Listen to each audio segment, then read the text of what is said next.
episode of the Adeptus podcast. My name is DK Diamantes. His name is Bricky, and we have a very special guest, Mike Brooks, today. But before we get into all that, if you enjoy today's episode and you want to maybe, I don't know, support the podcast, head over to patreon.com/Adeptus Ridiculous, where you can get access to the Discord, bloopers if they happen. $15 tier gets you access to all of our posters in crispy digital HD form, which, by the way, Bricky, we have new posters today, so I hope you're ready for that. But you can follow us, and you can start a free trial on the Patreon as well, but it will require a credit card number. We have dual posters today. Bricky, how do you feel about that? So, I mean, I'm just hoping that you decided specifically to, not pick two posters that would embarrass us in front of esteemed author Mike Brooks, currently listening to our conversation right now.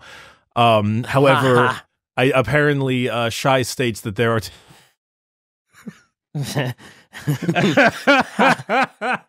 How do you feel about these new posters? Okay, it's pretty fucking good. Right? All right. Okay, fine. Right? All right. It's extremely on brand as well. There you go. Nothing embarrassing about them. No. And Bricky, if we wanted to get, I don't know, physical versions of these things, where would we go? You could go check out orchid8.com and all the amazing merchandise down in the description and snag yourself one of the brand new posters, the Brutal but Cunnin and the Cunnin but Brutal. Shy, this was a fantastic choice. Bricky's favorite posters ever. Very, very good. Also, the book club currently, I am about halfway through False Gods, so that's next up. Okay. This is poignant. They just are dealing with Davin's Moon. It's a very good sequence. Okay, I am like just about done with False Gods, so I am anxious to see how you feel about the rest of it. Yeah. Oh, really? Because so far it's pretty gas. It stays gas. Oh, it does stays it? Gas. Mm-hmm. Would you say, without getting too into, would you say you liked it more than Horus Rising or not quite? I would say maybe a little more. Really? Mm-hmm. Okay. All right. We'll get there when we get there then. Man, that Erebus dude is an asshole. Anyway, not to talk about other books written by other authors in the presence of another author as well. Today, joining us on the podcast is Mike Brooks. Thanks for coming by, man. Oh, no problem at all. And just to clarify, I am aware that other books exist written by other people. Well, I mean, it depends. I mean, how deep do you get into your writing? I object to that fact, but I'm aware of it. I object to other authors. Everyone should be reading mine, but I guess that's fine. They exist. I mean, in fairness, we have read quite a few of his books. This is a fact. Just a couple. Just one or two. But yeah, Mike, genuinely, I know, full-time author and everything, despite, it being a job you clearly enjoy quite a bit, it is definitely obviously taxing in terms of time and stuff. So being on here with us, I really, really appreciate it. Thank you. Mm-hmm. Thank you for inviting me. We had a couple of questions and various things that we wanted to ask, but despite all of that major kind of stuff, I wanted to ask you very importantly about one specific thing. A while ago, you made a fantastic tweet about Lilith Hesperax failing a 7-inch charge with a reroll. I'd like to ask how that game went after that point. I killed everything. Well, what actually happened was I failed the 7-inch rerollable charge with Lilith and her witches against my mate's Khorne Berserkers. He then shot his Chaos Vindicator into the unit, killing all the witches but one, and charged his Khorne Berserkers in. However, because she was still leading the unit, Lilith still had fights first, so I did her once in a battle buffy attacks thing and wiped them all out. The 12 attacks with the anti-infantry 2-up and just the sheer mulch coming from that. That's lovely. That's a very Lilith thing to do. Just gonna say that's kind of what she do, isn't it? She just kind of turns on the gas. Okay, that's fantastic then. Because normally the battle ended. The battle ended when his last model standing was a Baden, and I killed a Baden with 3 dark lances to the face from a Ravager, which was also quite funny. But honestly, Ravagers with dark lances, usual MVP in a Dark Eldar, a Drukhari game. Out of curiosity, did you run any Scourges perchance? Yes, I did, and no, they did okay in that game. They survived fairly well. Okay, then I played against World Eaters the other week, and all of them died in the first turn. Interesting. Okay, because I've fought quite a bit of Drukhari, and the Scourges always get me because of that damn jump makes them so hard to take down because they're always hiding, and then it's 4 dark lances to your face with a pain token, and then rinse and repeat. They're nasty. Poor, I call him Abaddon. I'm sorry. He can never catch a break, can he? I think he's poor guy. I think he's caught a few breaks actually. I think he's caught like at least 13 separate breaks so far. Or did he catch one break with 12? Oh no. Actually, they said like each thing is. He made Katie catch a break. I mean, you start off. I mean, for me, you start off as a true Imperial when you get into Warhammer, and then I'm like, oof, chaos is pretty cool. I'm not gonna lie. Anyway, regardless of all that kind of stuff, we had a couple, general kind of questions and stuff. Because obviously, there's a wide variety of books in Warhammer, and they range pretty substantially, not just in topic, but in theming and genre. But also you have as well done a large amount of your own personal like sci-fi novels and stuff like that. So I guess the real first question is like, how long have you been doing this for? How long have you been like writing, either professionally or just kind of as like a hobby? Well, I've been writing since I was a kid. It's just I didn't work out how to finish a novel until about 2010. I'd start things and get about 3 chapters in and then just lose my way and stop, as is tradition. I think it's about 2008. I was sort of bouncing back and forth between 3 projects I had on the go. And I said, I just need to, I'm trying to do too many things at once, and that's why I'm not finishing any of them. And then I went, okay, what I'm going to do is I'm going to pick one of these and I'm going to say either I finish this novel, concentrating on that one alone, or I admit that actually I was just making excuses and I can't finish a novel. So I finished the novel, and it was very long and probably not very good. But I finished the novel in, I think, beginning of 2010. I went, oh, right, that's how you do it. And then just sort of kept writing novels and finishing them since that. I think it was about 2013 I got my first actual short story published for actual money, which was only about 20 quid, but, it was what it was. Yeah. Got novel contract signed in 2014. First novel came out 2015, and then it's just been upwards from there. I hate to be this guy, but when I hear that, I'm just like, dang, okay, 2015, not too long ago. And then I realize it's about a decade. And it kind of, I had to say it. I had to do it. I had to do it. I apologize. I like referring to the year 2000 as turn of the century to inflict maximum psychic damage on people my own age. I could do like Born Last Millennia. It's pretty good too. Yeah, there's a lot of good options from there. I fully appreciate and embrace the get a few chapters in and then kind of let it peter out, because I feel the exact same way with half of my armies that I run. I'm just like, oh man, I painted up like these 2 squads of Chaos Terminators. This is great. I can't wait to paint the other 1,500 points, and then I just and the next thing you know, they're battle ready for an RTT, and that's the farthest they'll ever get, unless it's something I particularly really care for. Yeah, I wanted to ask on the back of like when you got like started writing, was that just like a hobby for you, or is that something that like during schooling you were like, oh yeah, this is like what I'm gonna do, and like, I don't know, in university you maybe like pursued a major in it, or was it just always like on the side until you were like, oh, this is how you finish book in 2010? So, funny story. Probably not that funny. Anyway, you never know. So when I was, I don't know, first year of sixth form in the UK, which is, I was 17, I guess, 16, 17, had a careers thing. And so I answered all these questions about what I thought I was good at. And so they were trying to direct you to, oh, maybe you want to do this university course or whatever. And I distinctly remember getting back sort of the write-up from the person I'd had it with. And I remember the sentence of, you're good at writing, you're good at written English. It's like, you would like to be an author, but you acknowledge that this is not a realistic career choice.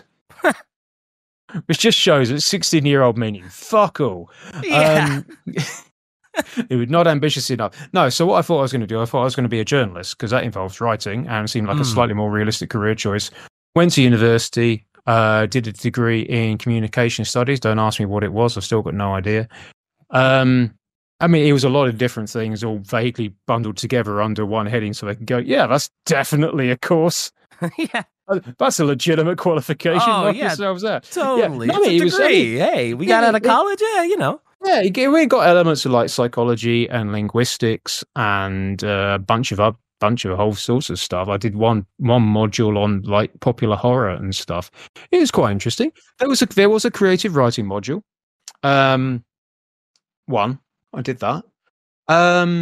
So yeah, but then I was intending to do a postgraduate in something more closely related to journalism, failed to get on to the postgraduate, ended up working in a pub, then went and started working for a homelessness charity.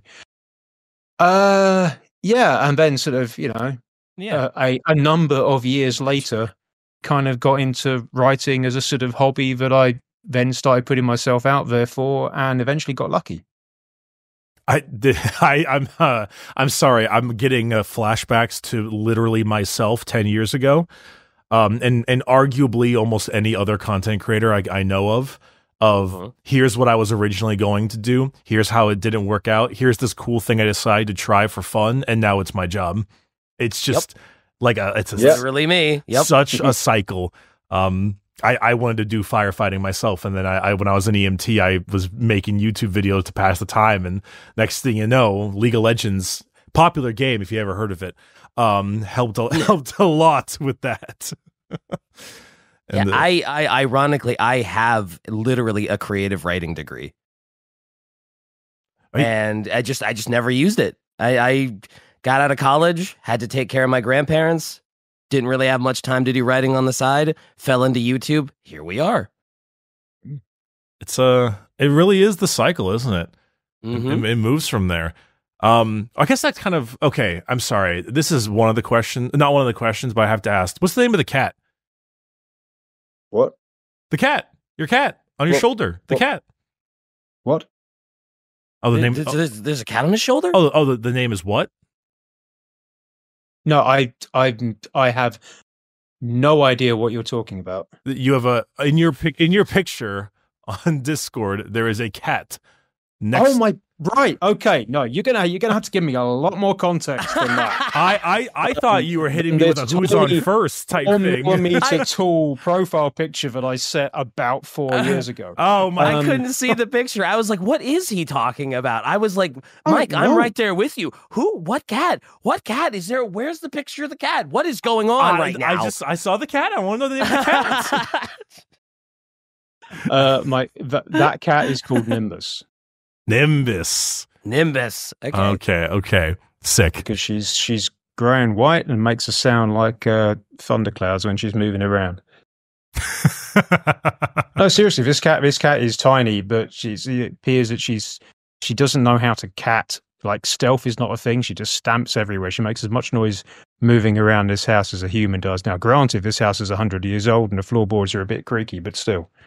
She got a little fee-fi-fo-fum kind of thing going on with her. No, it should not be possible. Okay, perfect. I had to ask. I apologize that it was sent out towards the side. But... Everybody was completely taken aback by what's the name of the cat? The name of the cat. What cat? a cat in a book, the cat I went to university with. Where's the context here? I mean, I could ask you about the name of Yvraine's cat, but I don't even remember that name of that cat. Damn little weird psychic cat. Well, okay, so yeah, no, I'm blanked. Speaking of, I mean, not speaking of cats, I do have to ask because obviously over here in the States, things are like Warhammer has become, especially recently, like way more popular. It was really on its way there after COVID or during, I suppose, and then as of recently, you know, with the huge popularity of Space Marine 2, it's been just like catapulted in an additional degree. Oh yeah. But I know over in like the UK and stuff, it's been pretty relatively known and prevalent for quite a while. How long have you like been into the hobby, so to speak? About 30 years. Oh, okay. Yeah, no, I started sort of beginning of second ed. There was a guy, I'd just gone up into high school. That is for years 11 to 16 for the international audience. Sorry, when I say years 11 to 16 years old. Anyway, right. Can I go back 2 clarifications earlier? What was I talking about? Yes, I'd just gone into high school, met a bloke in my class who had heard of it, and he told me about it. And it turned out that there was a Games Workshop store in the top floor of Debenhams, which used to be a department store here in the UK. I think it's bankrupt now. In my hometown of Ipswich, and so you go upstairs and you walk through the lingerie department, and they're tucked in a little corner. And so I went there and thought, oh, this looks interesting. Me about 12 years old or whatever. And decided I liked it and wanted to got involved. And so, yeah, got the second edition box set with the monopose Space Marines and the Goths and the incredibly spiky hatted Gretchen. So does that mean you started off? Went from there. You started off as orcs then, in a sense, like from the beginning? Well, yeah, I had an orc army and a Space Marine army, and I sort of, because that came in the box, and I sort of painted them both up, and I guess sort of went with orcs, started to go with orcs more so. Actually, I mean, saying that, that was when I started in 40k. I think I played Blood Bowl before then. I think I played second edition Blood Bowl with the 3-part styrofoam pitch. One of my mate's dad had that.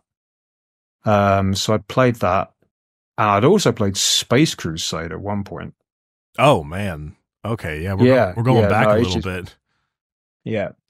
But yeah, no, 40k I started in 93, 94. Okay. Well, yeah, that is Shy makes a great question here. What was when you painted up your Space Marines, what'd you paint them up as? Well, I think I tried a few different ones to sort of work out, and I think most of the first ones I think ended up as Ultramarines. That's fair. I did get some Space Wolves. Okay, better. Because they seem quite fun. But yeah, I think most of the first ones ended up as Ultramarines, as I recall. No, they were the poster boys. That's fair. Like, because you said you were what, like 12 or something at the time? I was 12. Yeah. Like, of course you're gonna go for like the Ultramarines. They're the guys on the box. They're like the poster boys of Warhammer. Like, that's fair. That's fair. I am very Nobody happy. here's gonna judge you for Ultramarines. Yeah, definitely. He lied as he breathed. I don't know what you're talking about. I would never insult a 12-year-old for being like, I like Ultramarines. That's beyond even me. Is that your impression of a 12-year-old Mike Brooks, DK? Oh, that's the best I got, man. No, but obviously Ultramarines were a big one there. Space Wolves are, I don't know. I mean, some of those Space Wolf miniatures are quite old. And I remember, I mean, obviously they've all gotten a little bit of an uptick since way back when, but those old Goth ones and the spiky hatted Gretchen. This was back when they were on the square bases, right? No. Oh, no? This was all round bases. Oh, darn. Okay. Because I remember, because they had a lot of the old square bases, like the really old Magnus and Mortari and the like. That may have been even before that. I'm not sure. It's some time. Well, regardless, I mean, pulling back into second edition, obviously it's an old time. Did you wait? So you said it was above a department store, like upper floor. It was it was a department store, but they had like little what's the word? Franchises. So there was a Games Workshop franchise, little store, like around the edge, and then there was a computer games store, just like sort of in a different section of the floor of the shop. Gotcha. Okay, so it's a little game store of that nature. Did you Sounds play like it? our malls. Yeah. Did you play it much when you were a kid, or was it mainly just kind of the hobbying? Oh God, no, yeah, no. Successfully managed to badger my mates into playing it, collecting it, and played it a lot. As good friends do, right? I was about to say, I want to play this, so you're playing it too. Mm-hmm. Times just don't change, do they? If I get you some of this for Christmas, maybe you'll get interested. Here's the self-serving Christmas present. I love it. Yeah. Hey, they enjoyed it. Yeah. No, absolutely. I mean, it's one of those things that once you get like the first taste, you get your first game, you roll your first like 666s or something. It hits this little dopamine center in your brain. Then you're like, oh, well, what if I swapped out these tank bustas for something else? And then then the thought process just keeps going back and forth and back and forth. So it's cool. So I know you said earlier you were playing what, Drukhari? Is that your go-to army now, or? I mean, I've got my absolutely ancient Bad Moons, who are made up of various models since about 1993/90. Well, actually, I think there's some older ones because there was some of the old metal stuff still knocking around in the shops from earlier. I've got got the old metal shock attack gun and stuff in there. So anyway, the Bad Moons are like collected over 30 years or so. Then I did a snakebite army during lockdown in the pandemic, which is like rustic snakebites. So there's a lot of conversion with it. So things like the battle wagon is an Arachnarok spider, but with like a howdah made of half a rhino or something on the top. I use some of the Seraphon dinosaur monsters as trucks and boomdacker SNAS wagons or whatever. Oh man, you are. I really liked the killer cans, which are killer can bodies, but with rock gut troggoth arms and legs just sticking out the side. So I've got my rustic snake bites that I did in lockdown, and then I've got the Drukhari, which I started a few years ago. I honestly couldn't tell you. Time is a flat circle. No, I mean, a few years ago, I mean, we all deleted about 2 years from our collective consciousness anyway. So yeah, so sometime within the last 10 to 2 years. So actually, I was about to say. I mean, I don't mean to glaze you right now, to use a Zoomer term, but very, very often when we read your orc novels, we kind of get the same impression that you get orcs, which is a thing that not it's a little hard sometimes to really understand orcs as a concept as opposed to just the football hooligans. And hearing about your heavily kit bashed Bad Moons army is very Snakebite army. Sorry, you had said the original ones were Bad Moons. My bad. Yeah. It's very on brand and as expected. Because I've played many orcs, but sometimes you get people who just play regular orcs, but then sometimes they roll up and they've converted like an RC car into a Stompa or something like that, and it's always just the craziest shit. But that's a good point. Shy asked, is because Bad Moons were your first ever thing, is that why you made Uftak Bad Moons, or is that unrelated? First of all, point of order, it's Uftak. Uftak. Oh. It is in my head anyway. If it was Uftak, it would be OOFT. No, it's this does seem to be very much sort of a British American pronunciation split, but at least in my head, it's Uftak. Anyway. Moving on. The audio narrator is throwing us off then because they pronounce it Uftak. I'll do that because again, I say I don't because I don't listen to audiobooks. I don't listen to my own books either. This is So I don't know. this is good. I've been told very good things knowledge. about the narrators, but no, I don't. I don't listen to my own audiobooks because I can't concentrate on just audio only stuff. I decided that there were the Bad Moons. I mean, other than Nasdrake, who appears to have disappeared, the Bad Moons didn't really have anybody, any sort of real notable characters, because you got obviously Gazgal for the Goths and the Storm Boy. What's his bloody name? Oh, the leader of the Vulture Squadron. Yeah, the guy with the hat. Not Snickrot, he's a commando. Yeah. Anyway, but you got him as well. You got Snickrot for the Blood Axes. You've got Zogra Wartsnogger for the Snake Bites. Mad Dot Grotsnick for the Death Skulls, I think. And back in the day, you had Wystacker Gutsmack for the Evil Sons. But Nasdrake's disappeared, so Bad Moons didn't really seem to have any notable characters. So I thought, well, I'll make him a Bad Moon, and particularly since I'd ended up painting up quite a bit of my orcs as Bad Moons. Partly it was because it fitted in with my army, and because any time that I needed a name for an orc in any of my games, so like Star Blitzer or a War Boss or anything, Afdak Black Orc was the name of that character. So just, sod it. If I'm writing an orc novel, I'll make him the main character.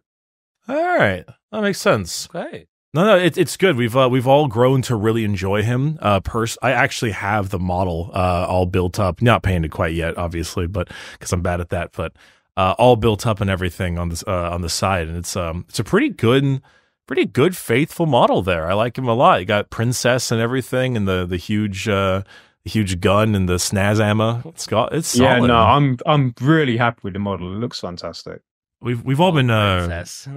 Princess. That the mispronunciation of princeps to princess is, in my opinion, quite the highlight. I can't believe they let me get away with that. I put it in my novel thinking they're never gonna let me call a squig princess, and they bloody did. It's fantastic. It's completely on brand as far as I'm concerned. They've actually been making a lot more of the models based on the Black Library books as of recently, and I've been quite happy with it. As an Imperial Guard and simp, the Gaunt's Ghost models are incredible. So I'm very happy with how that's been working out. But they also had that new Sisters one that just popped out recently, which is really cool. I haven't read that. Yes, whose name completely escapes me. I have not read that book yet. But this is actually a question that I'm very, very curious about, because it's one of those ones that I've always considered to be a really difficult challenge, which is specifically, how does it feel to adapt Warhammer for writing? Because you've written your own sci-fi novels in the past that are unrelated to Warhammer, and but obviously Warhammer has very set rules, and in my opinion, a bit of a difficult. It's difficult to have a lot of leeway in characters. When every human is like a religious zealot, it's kind of hard to find a way to mixture that and have a little bit of dynamic kind of nature to them. So how do you find the best way is to kind of adapt for the setting, and what challenges does it kind of come with?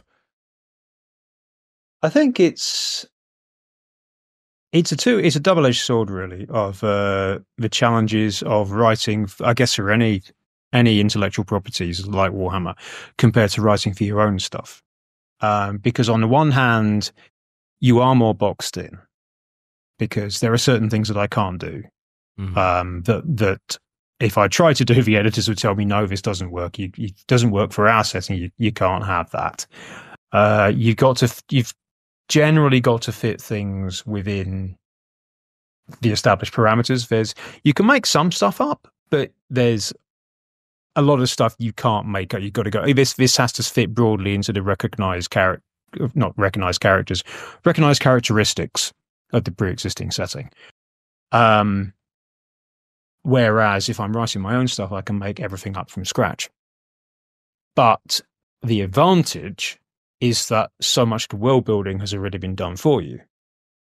So Yeah. when I work, I wrote my first books were a science fiction trilogy called the Keiko series, and I wanted my ships to be able to fly faster than light because I wanted there to be people to be moving around between stars, so we had a broader scope to play in.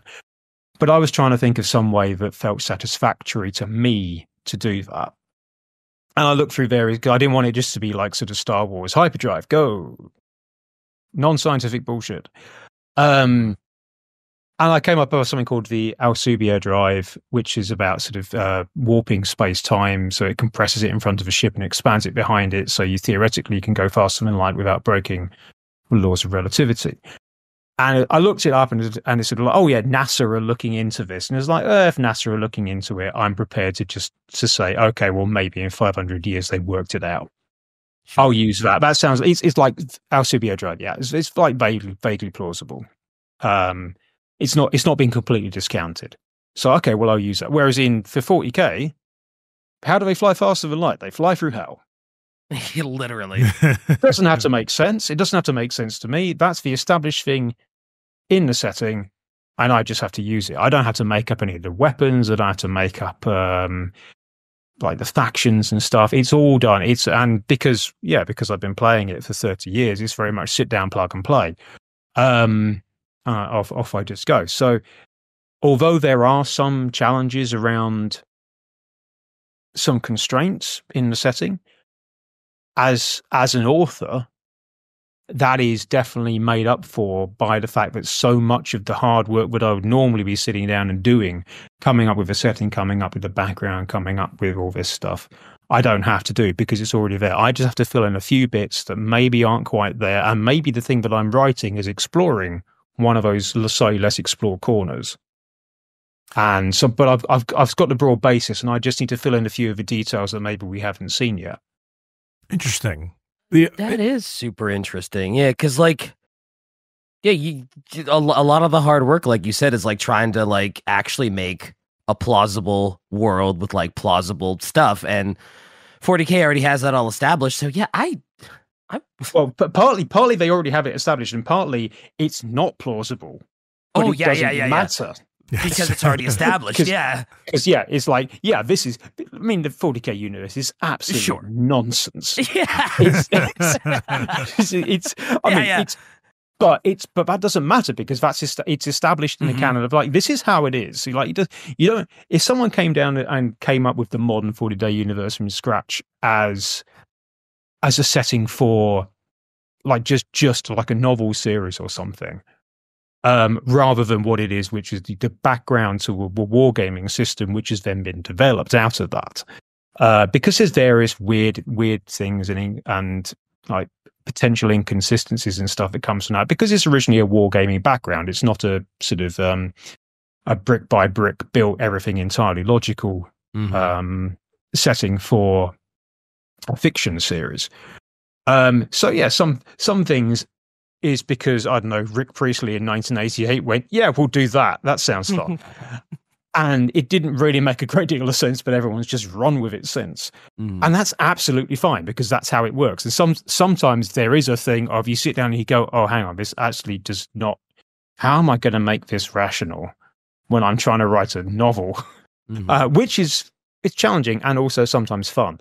Like the challenge of making things work when it's not been designed to work in this way because it's just been designed to work as background for a war game. But yeah, so it's not necessarily fully functioning well, but it doesn't matter because everyone just accepts this is how it is. That's actually particularly interesting too, because I feel like there's a lot of aspects of the narrative and lore that kind of get the things that, I mean, maybe we could have known this before prior, but obviously me and DK, we've only been doing this podcast for a bit, and before that, we knew about as much lore as any other person did, which is you read a book about your favorite faction, got really into your favorite faction, and didn't know much more past that. But for example, like, orcs are a relatively straightforward faction out of the entirety of 40K, but I remember when we knocked back to the Big Daka specifically, there's the scene where the homunculi and stuff kind of juiced up Uftak. Is that how you pronounce it? Uftak?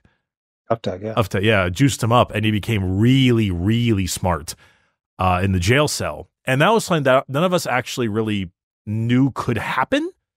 You know, like we knew like orcs get smarter when they're bigger, but we didn't realize that it could be they can get bigger in a sense that is superficial, artificial, artificial, artificially becomes stronger in that way as well, and that also works with their concept. Which was really fascinating type of thing to look at there, because it opens up a lot of really curious future concepts there. We actually had a viewer comment something on the lines of they wanted to find a way to do that with their own kind of like custom clan that raided like an imperial medical world and just got a whole bunch of stims. And then the entire orc clan got really smart because they're always just juiced to the gills, and they all look like Fabius bile with a bunch of needles sticking out and everything. And it's a really neat concept. Cool concept, yeah. Yeah. And that was also one of the things that Shai mentioned earlier is that we knew plenty about Drukhari as a concept, but we didn't know enough about like the general culture in Kamara. And a lot of that in the Big Daka was very like helpful to understand. We often giggle about they're at the arena, they got like some human on the slab, and it's like, oh, piece of meat for you, and they slice off a piece of their thigh.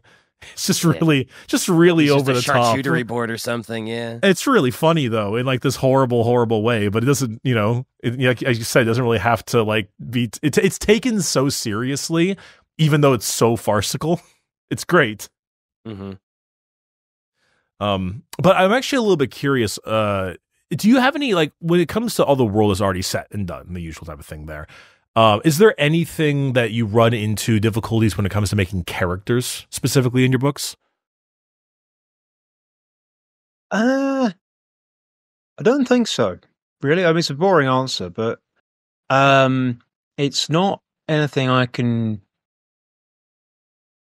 remember encountering really, but where I've tried to do something and then I've had feedback from the editors of like, oh, this isn't really right for characters. Apart from like when I was starting out and I did a short story which originally featured Space Marines, and it's like, Space Marines can't do this because this is not how we have them work.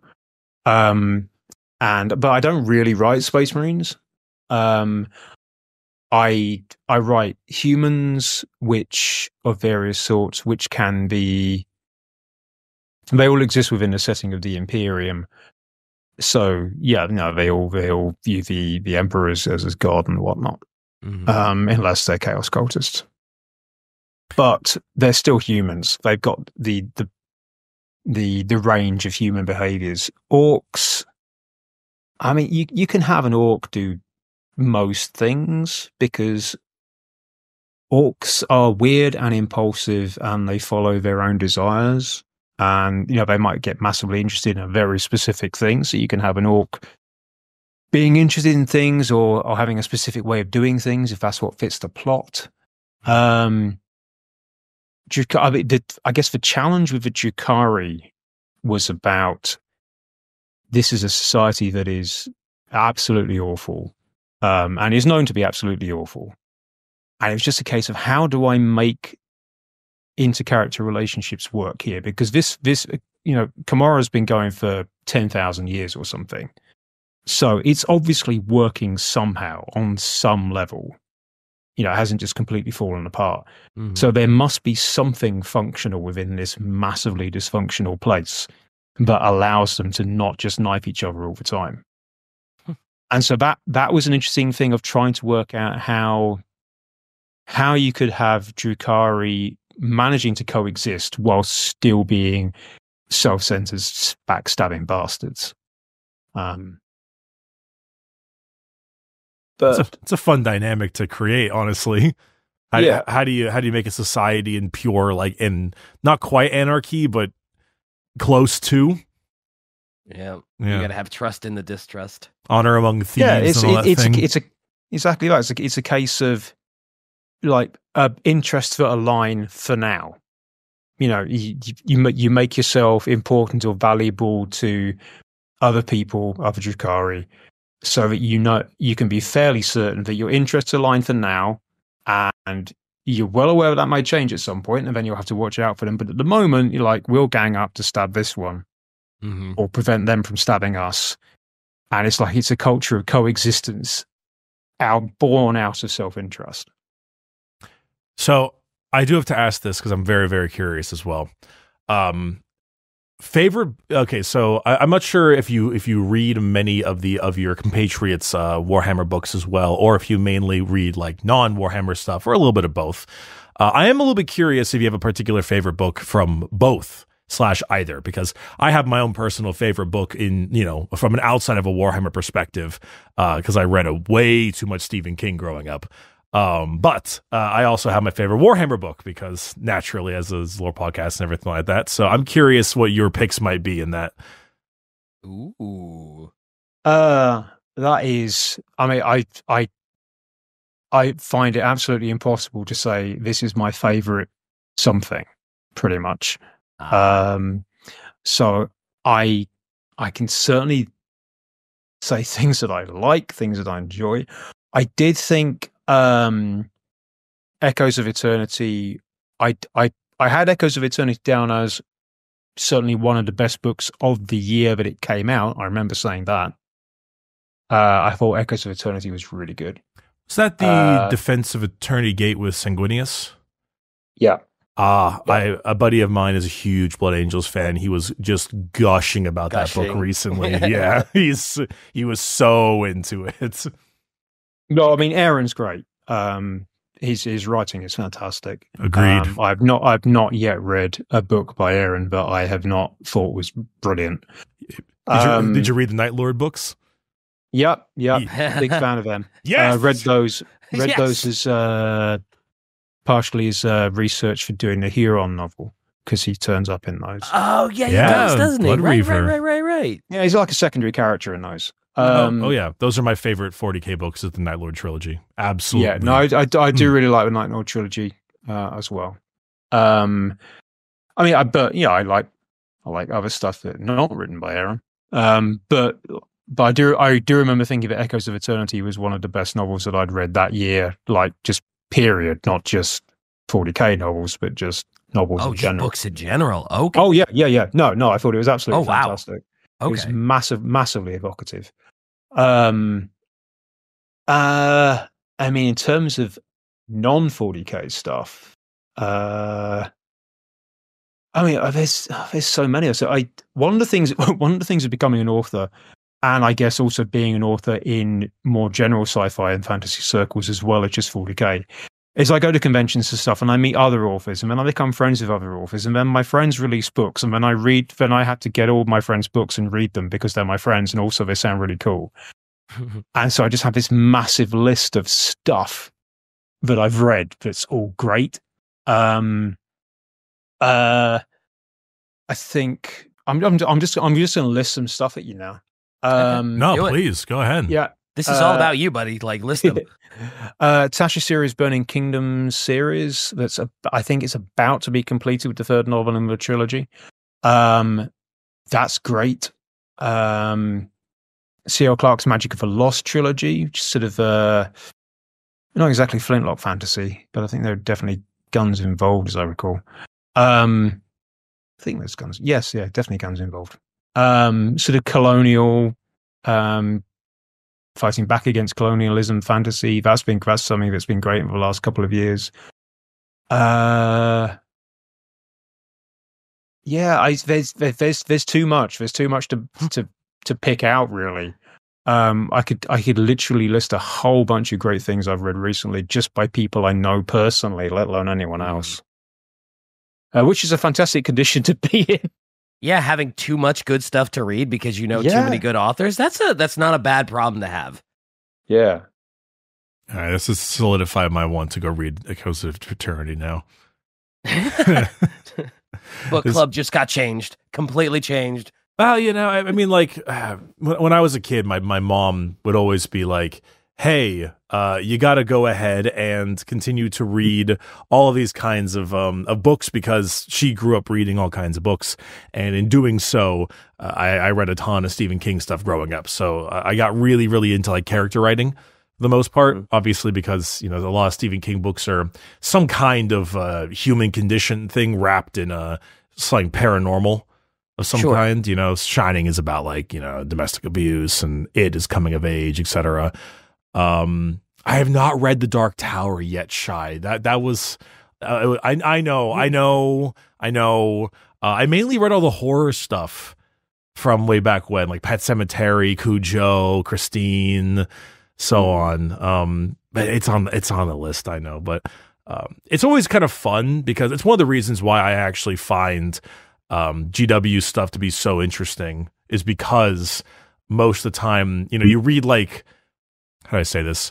Sometimes you get like a fantasy world or something of the nature, and the books are like good, but they're not quite at the echelon of like some top sellers. But it's crazy to read like 40K books and have them be as good, if not better, than just, you know, general novels and bestsellers of that year. It's pretty impressive, and I think it's something that a lot of 40K fans, or just Warhammer fans in general, don't realize, is how good the novels are. And how much that can really get you into stuff. I mean, I can name many people who have read one good book, and now they're $3,000 in debt, building a brand new army, doing this, painting it up, their own thing. I was gonna say only $3,000, huh? That's depends on the. So they've just dipped their toe into the hobby, huh? Depends on the army. You know, I got my Night Lords from the trilogy.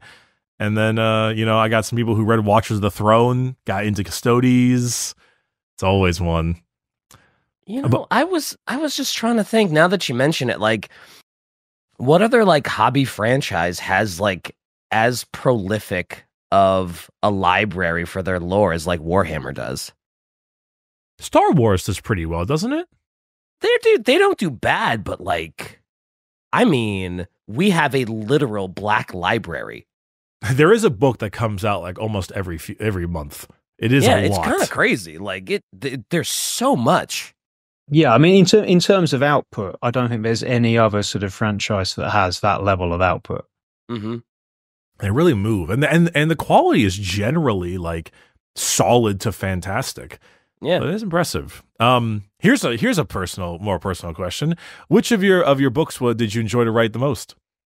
We can do Warhammer, non-Warhammer if you'd like, but I am curious, because there's two parts to this. There's often the one you enjoyed writing the most, like it was just the most fun, and then there's the one that you believe was like your best work. Because I've made like videos that I think are my best work, but they sucked to make, and then I've made ones that are really fun and they're okay, you know. So I think the most fun novel to write was almost certainly Brutal Kunnin. Yeah, that makes sense. Nice. Because that was where I just went, oh, right, you actually want me to write a novel about orcs. Brilliant. So that was just great fun. I mean, writing orcs in general is just great fun, because, like I said, I've been playing them for 30 years, and I think I've described it as my brain goes into its sort of Pratchett mode. I kind of channel roughly Terry Pratchett-esque vibes when I'm doing orcs. It's all about the slightly weird logic stuff. It kind of makes sense for half a second, but then you actually think about it and it doesn't make sense, but the orcs don't take that half second. Mm-hmm. It's like they just go, oh, here's a concept that sounds vaguely plausible, and we're just going to run with that as though it's true. Yep. And so that orcs are great fun to write. I think Brutal Kunnin was probably the most fun to write. In terms of novel that I think is my best, I would probably say it's kind of the series in general is the one that I'm the most proud of. But I think the first of my epic fantasy trilogy, The Black Coast, which was shortlisted for best novel at the 2022 British Fantasy Awards. So it seemed that some people agreed with me. Let's go. Yeah. I'm really, because that was sort of the bones of that fantasy series was something that I've had knocking around in my head since the mid-90s. So it was really great to finally get down and get that out. And I'm just really pleased with how it came out. It's an epic fantasy series that, I kind of wrote it originally as a backlash against the Brexit vote in this country. I wanted to write about cultures that clashed, but with people who wanted to get past that and actually find ways to learn from each other and live in harmony. But plot twist, it's not that easy because other shit is happening. But yeah, I liked that book and that series and the things that I've done there. I think I had some fun working with the language stuff there to try and differentiate between the cultures, because one of the cultures I decided doesn't have first person pronouns. They don't use I, they don't use me, they refer to themselves in the third person all the time, which, if you're not careful, can make them sound a little bit like The Rock. But it's not like they don't use the name. They basically refer to themselves as this man or this woman or this lord. And how you do that shows how you perceive yourself in relation to someone else as well. Because if you call yourself this lord, then you are saying, yeah, I am this member of nobility. If you refer to yourself as this servant, then you're identifying yourself as a servant of the person that you're talking to.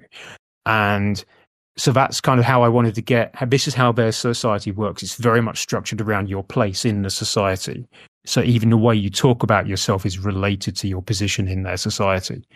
Whereas one of the other cultures has much more standard English, and so that doesn't happen.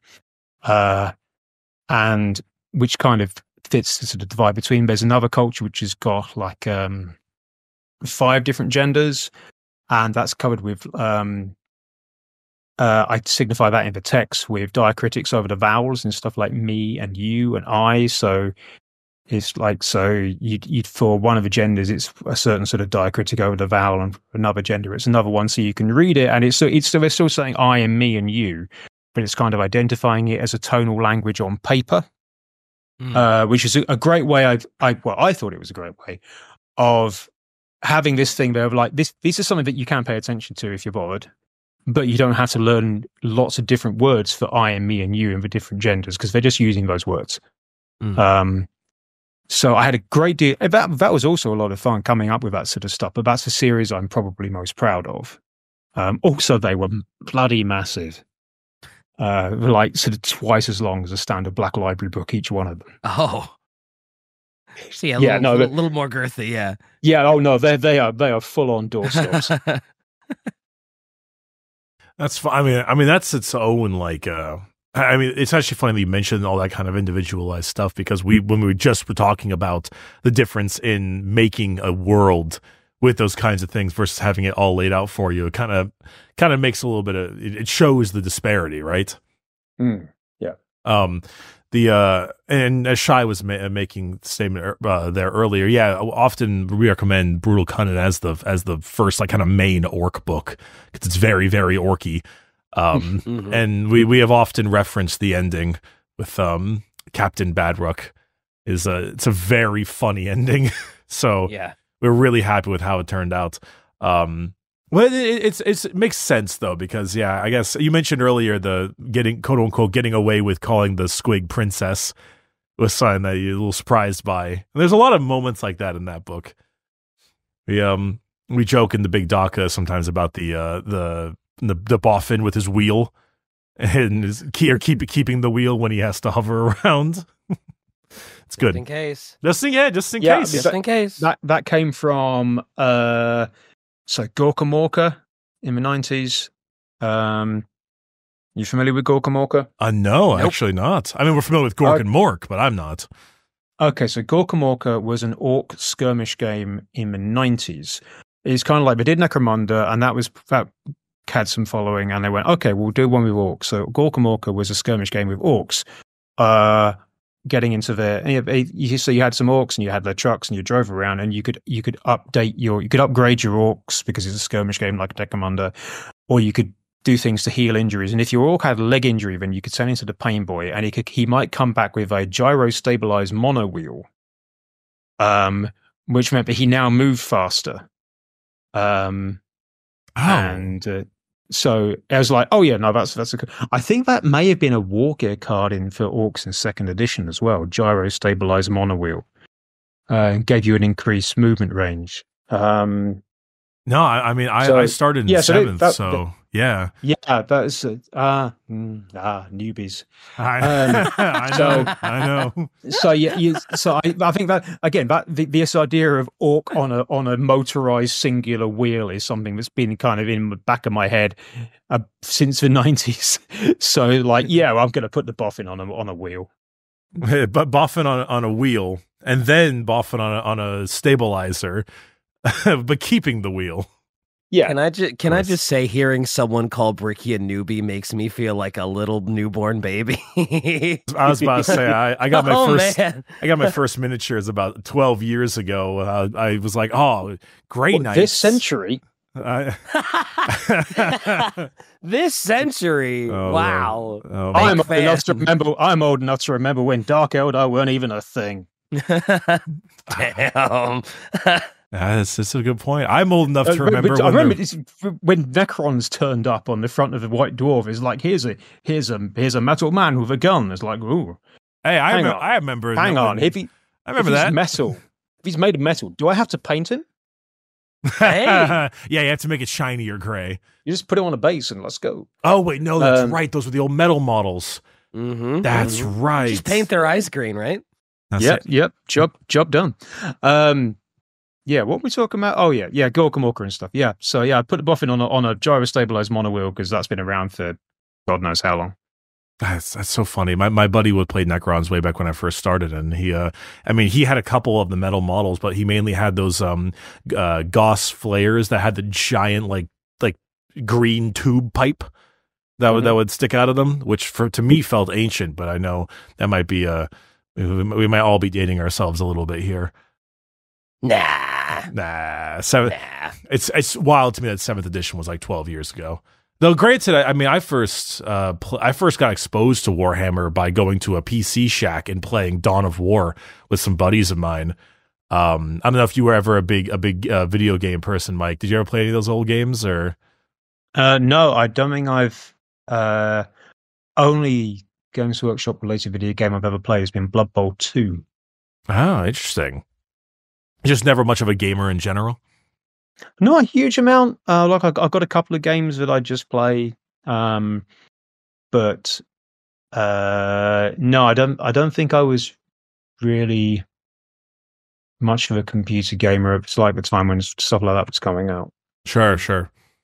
It depends. Like, Warhammer has had a couple of games from way back when, but like the oldest one I can think of, or well, maybe not the oldest one, but I remember Dawn of War is about 20 years. But after that, I mean, there's maybe a couple of really small computer games, but nothing particular, which is pretty crazy seeing like Space Marine 2's popularity and how that's all come about. Well, actually, speaking of games, tabletop. I mean, recently, obviously you had that game you played against your buddies, World Eaters. Do you play much of the tabletop, or it's kind of here and there? 40k is pretty here and there, because most of my tabletop playing is Necromunda. I, along with a friend of mine, we sort of take turns running a Necromunda campaign so it's about 15 or 16 other people now. It's getting quite large. So we'll sort of run that for like three months or so at a time, then have a bit of a break, and then go back and do another campaign, have a bit of a break, go back and do another campaign. So I kind of play 40k when I'm not playing Necromunda, I guess.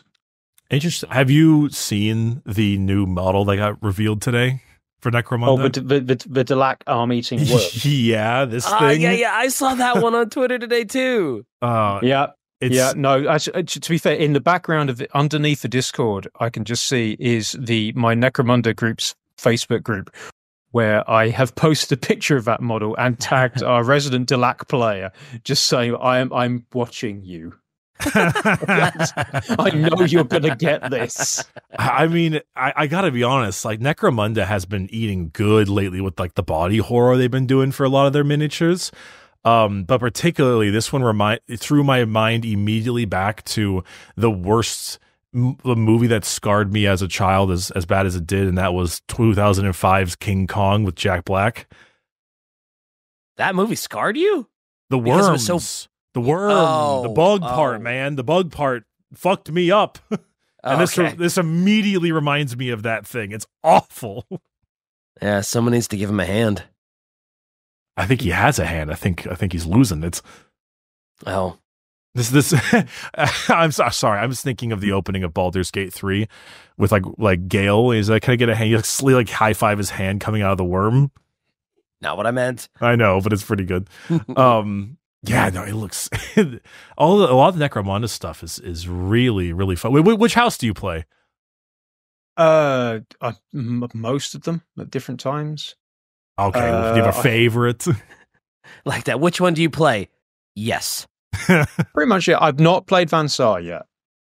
I've done the other 5 clan houses, and I've also played as outcasts and something else weird, I think. I can't remember. Which house is the lady with the really big dress? She got a model. Probably Escher, or the lady with a really big dress. I think that sounds like a I think she's a bounty hunter.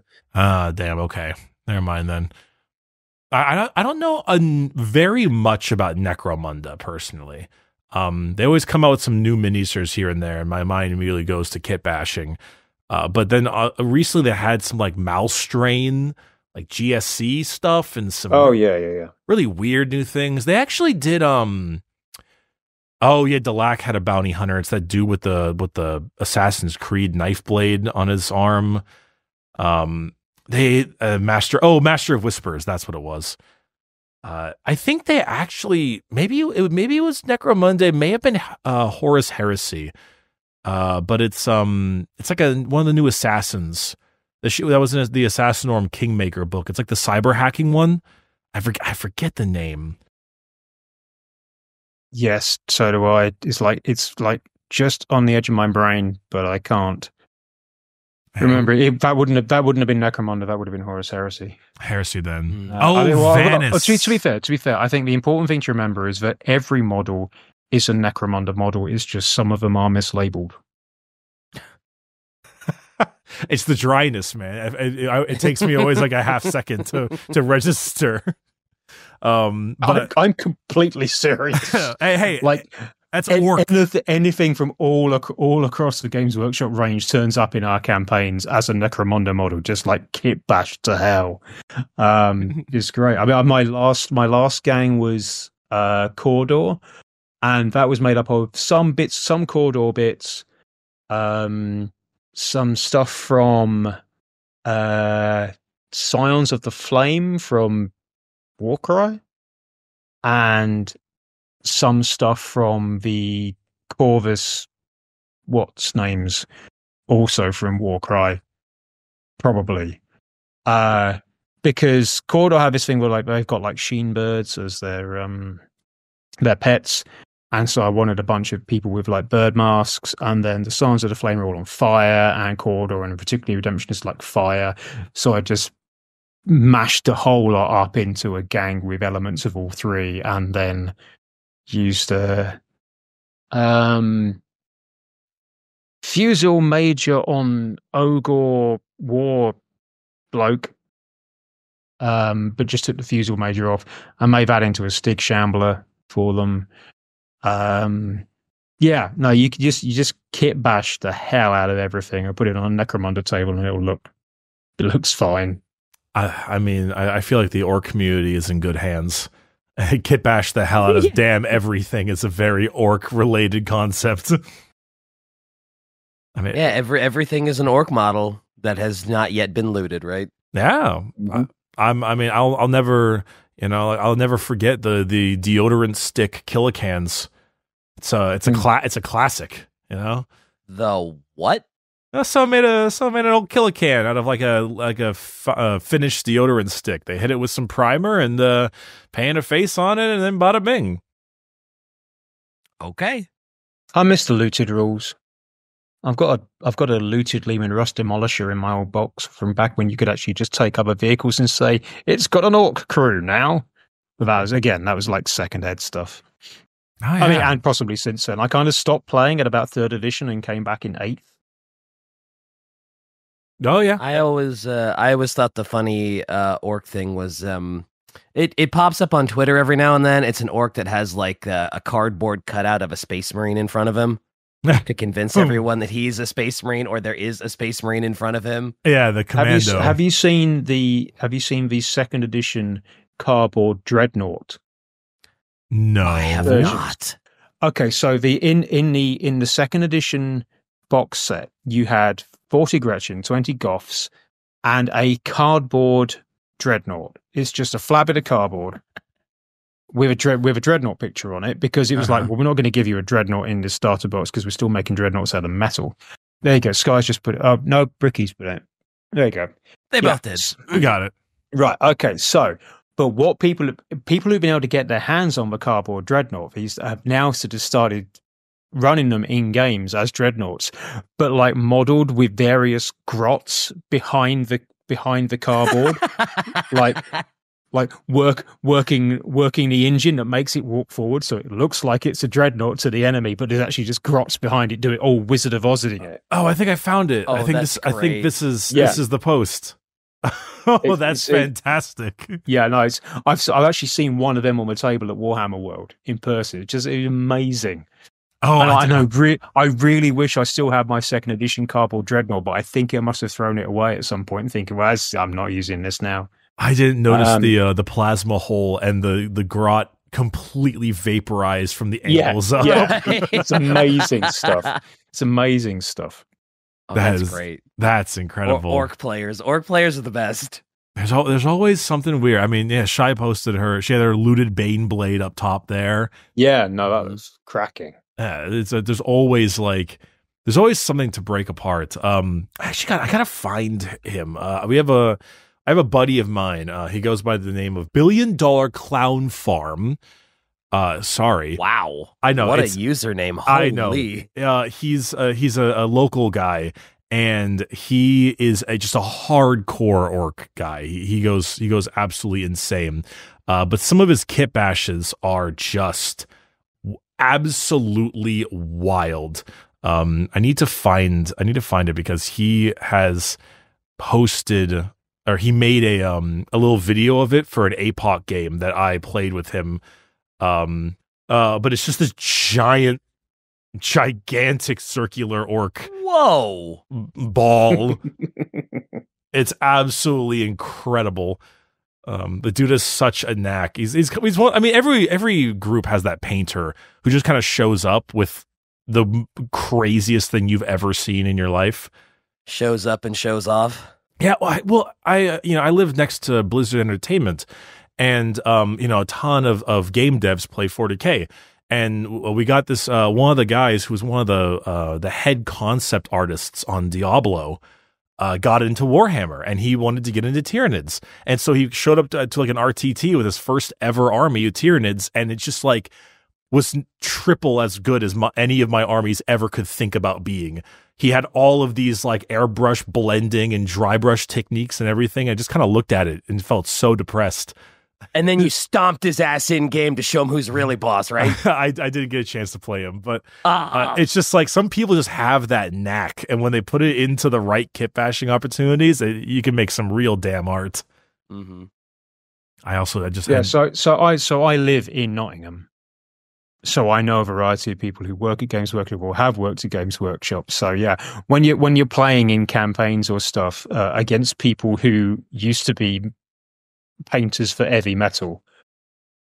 Just like professionally. Ooh. Yeah. Oh yeah. No wonder people who placed in our Necromunda campaign, she painted for heavy metal for years. On the other hand, it takes me about as long to do a complete gang for Necromunda as it takes her to do one person's leg. So that's the trade-off. There's a time thing to it all, isn't it? Yeah. Yep. Yeah. That's the monkey paw, right? People who are that good at painting will never be satisfied with just like getting it done okay. Everything is whereas I'm colorblind, so it's like mixing. What the here's some contrast paint. Yeah, I'll put that on. I'm going to assume that looks fine because I can't tell. Contrast paint is a godsend. I was about to say that. It's right up there with Null Oil. Yeah. Liquid talent. Makes my stuff actually look vaguely competent for the first time in 30 years. Contrast paint and Null Oil. I'm like, wow, I'm a professional painter now. Yeah. Contrast paint goes through an airbrush real well too. It's super easy to get that like glaze on. It's lovely. Even though airbrushing is terrifying. Yeah, no, that's way above my skill set. I challenge that statement. Only because I was challenge thoroughly ignored. One of our friends who also do a podcast, the Warhammer podcast, they made a whole video on airbrushing and the general ease of use it is that once you actually get into it. And so I said, I was like, you know what, damn it, all right, fine, I'll give you a benefit of the doubt. And I definitely get the feeling of like, God damn it, why didn't I do this earlier? But anyway, I know we're moving in for a little over an hour here, and normally we stick between around an hour time frame. So did want to ask two kind of somewhat similar questions before we round the whole thing out. First, and they kind of go together. The first one is, what advice would you give someone else who wants to write? And the other one would be if you can give your younger self any kind of writing advice. So kind of similar questions, but two different audiences. I mean, the younger self one is pretty easy because I'm really happy with where I ended up. So I think he's good. That's fantastic. Yeah. You give your younger self any new advice, and it's like, oh no, the timeline is shifting, and I didn't become an author. Yeah, no, it's like I have absolutely no problems with where I've ended up. And indeed when I've ended up, because it's like I was in a fairly high stress job for about 15 years, like working for a homelessness charity and stuff. But I think that had an important, I started that when I was 22. I think that had an important development on who I am as a person. So I don't want to go back to it, but I'm glad I did it. So that's fine. And I'm very happy with where I am. In terms of advice for other people, that is, I have to say, such a wide question that because there is no piece of advice that is universal. Loads of different things work differently for different people. Some people say that you shouldn't edit while you write. I personally couldn't do that because I can't write the next bit unless I know that I'm happy with this bit, because otherwise, when I come back and start rewriting stuff, it's going to go, I feel like it's going to get like an exponential thing of, okay, well, I need to change this here, but if I change this here, then this next bit doesn't work because now that's different. And then the next bit is even less work because now there's more bits that haven't changed. So I kind of edit as I go through. Other people say absolutely they couldn't do that at all.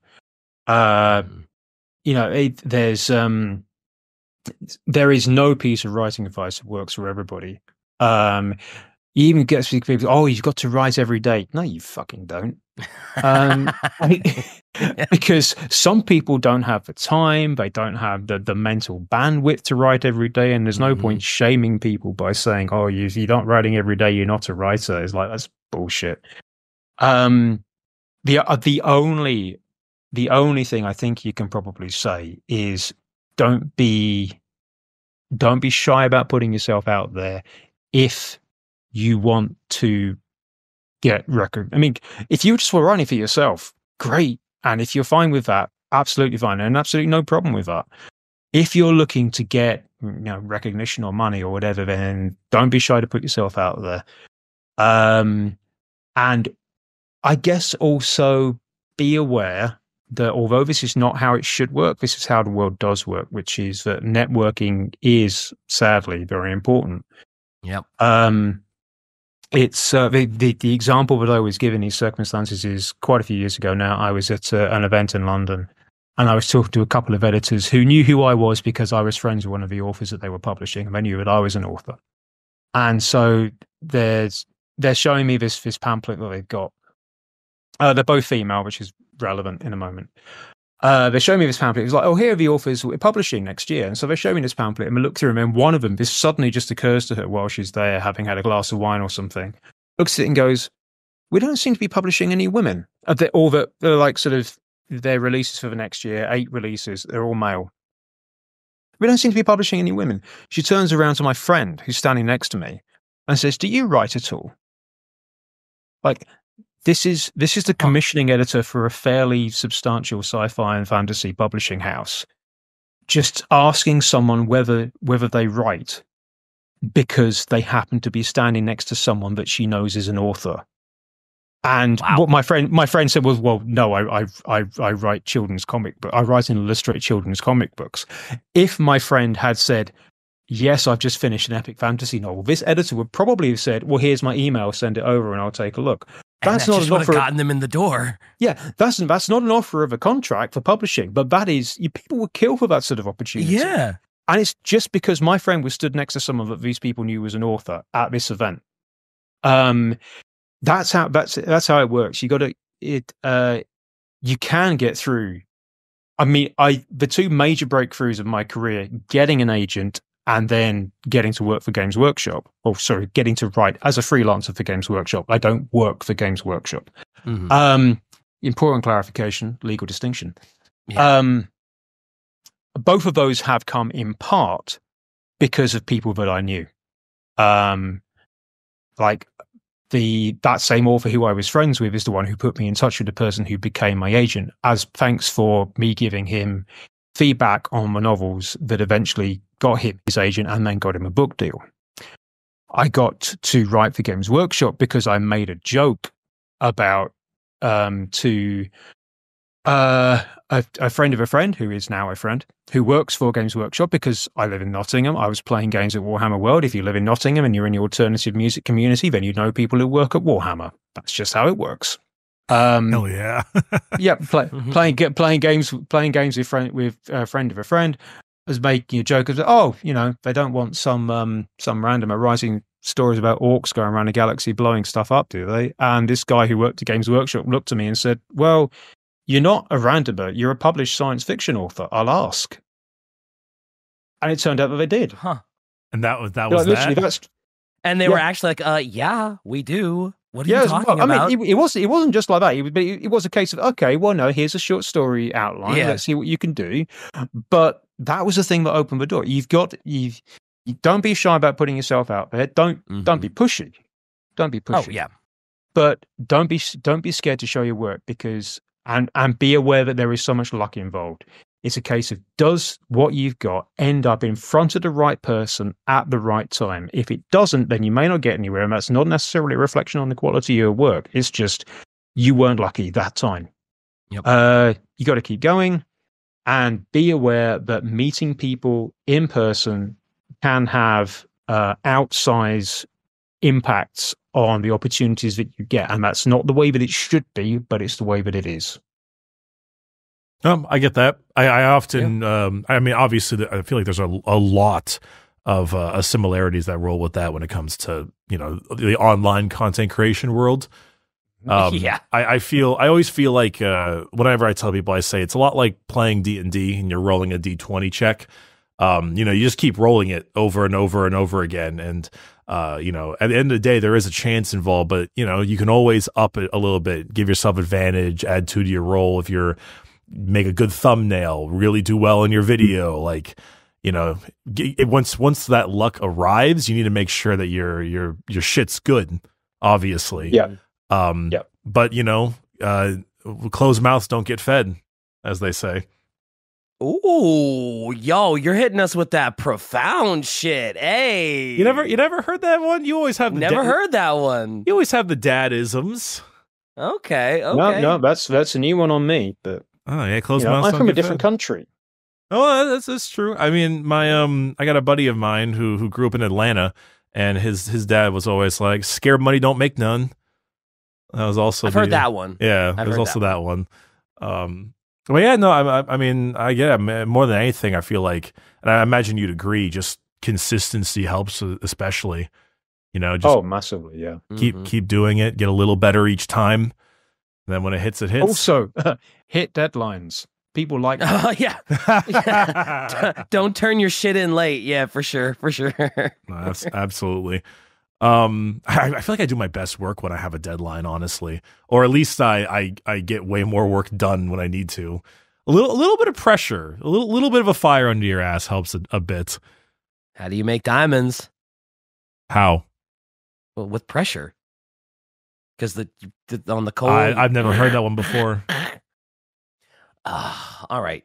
We're all old. Great. Good to know. Hey, you got your ears lowered. I swear to God. Hey, that's your ism. That's my granddadism. I'm afraid I'm probably going to have to skedaddle because I need to sort out some stuff before band practice tomorrow evening. What do you play? I'm the guitarist and other vocalist. Hell yeah, dude. Do you want to shout out your band name? Sure. It's we're called Interplanetary Trash Talk. Nice. That's nice. Fantastic.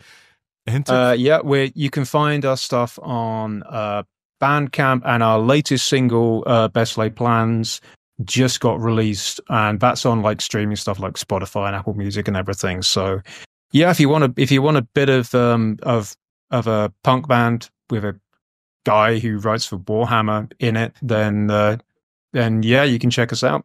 Just typed it into YouTube and got a 10-year-old video at the Cookie Club Nottingham. You kept 10-year-old video. You kept the mohawk at the Cookie Club. Yeah, you kept the mohawk for the last 10 years. Hell yeah, dude. That's when we were still a 4-piece before Emma came in on vocals. Oh damn. Well, anyway, Mike, hey, really, really do appreciate you taking the time to come on and chat with us. It was an absolute blast. Really appreciate the insight, especially. I know, we'll definitely continue to be reading a lot of your work. We all enjoy it quite a bit. And thank you very much. Yeah, and good luck with practice. Excited to see what you write next, and hope you have a great rest of your time. Wait, before you go, Mike, where can they find you? Also, let's not forget that. Anywhere on social media that exists, pretty much. I am Mike Brooks 668. Perfect. Hell yeah. Excellent. Thank you again. To all of our listeners, thank you so much for stopping by. Listen to their episode of Adeptus Ridiculous podcast. Check out the books from Mike, as well as the social and the band. Head it all up, and we will see you all next week. Toodles.